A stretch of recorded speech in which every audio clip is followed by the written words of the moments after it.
Hat-trick Ferdinand Sinaga ke gawang Lalenok United membawa PSM Makassar selangkah menuju Piala AFC 2020. Pemain berjuluk The Dragon tersebut mengatakan hasil yang diraih PSM pada leg pertama menjadi modal berharga untuk pertandingan selanjutnya.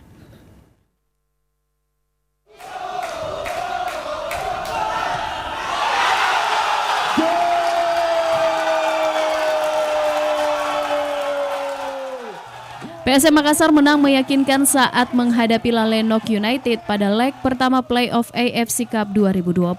Ferdinand Sinaga menjadi pemain penting di balik kesuksesan PSM mencetak 4 gol ke gawang Lalenok. The Dragon turut menyumbang 3 gol dan membawa PSM Makassar selangkah menuju Piala AFC 2020.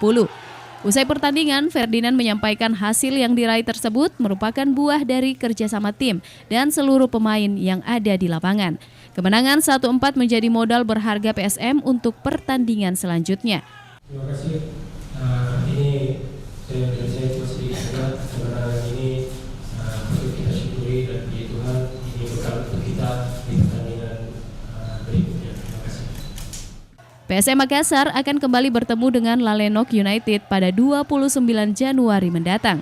Leg kedua akan berlangsung di Stadion Pakansari Kabupaten Bogor dengan PSM sebagai tuan rumah.